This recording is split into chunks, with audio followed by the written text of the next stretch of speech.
ময়না college NSS unit 1-এর উদ্যোগে international volunteers day পালন। আজ 5ই ডিসেম্বর 2024। আজকের দিনটি সারা বিশ্বে ইন্টারন্যাশনাল ভলেন্টিয়ার্স ডে হিসেবে পালিত হচ্ছে। ময়না কলেজ এনএসএস ইউনিট 1-এর উদ্যোগে ইন্টারন্যাশনাল ভলেন্টিয়ার্স ডে পালিত হলো। সারা বিশ্বে অনেক মানুষ রয়েছেন যারা স্বেচ্ছায় বা টাকা পয়সা না নিয়ে দেশ ও জাতির কথা ভাবছেন বা তাদের জন্য কাজ করে চলেছেন। তাদের কথা কৃতজ্ঞ চিত্তে আজকে স্মরণ করার দিন। সেই উপলক্ষে ময়না কলেজ এনএসএস ইউনিট 1-এর উদ্যোগে একটি শোভাযাত্রা বের হয়।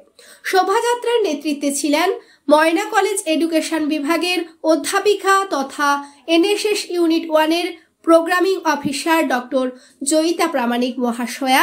আজকের দিনে তাৎপর্য প্রসঙ্গে ময়না কলেজ ইউনিট 1-এর programming officer doctor Joyita Pramanik মহাশয়া কি জানিয়েছেন শোনাবো আপনাদের।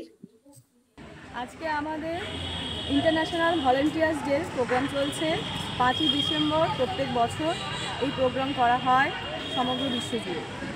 যে সমস্ত ভলেন্টিয়াররা রয়েছে, যারা স্বেচ্ছা শ্রম দিচ্ছে, যারা কোনো অর্থের বিনিময় নয়, নিজেদের ইচ্ছে দেশ ও জাতির উন্নতির কথা ভাবছে, দেশ ও জাতিকে বাঁচাতে যাচ্ছে, তাদের দিন আজকে। তাদেরকে সম্মান জানিয়ে আজকে আমরা এই দিনটি পালন করছি। Doctor Joyita Pramanik, assistant professor, department of education, এবং আমার এই ইউনিট হলো ময়না কলেজ এনএসএস ইউনিট 1।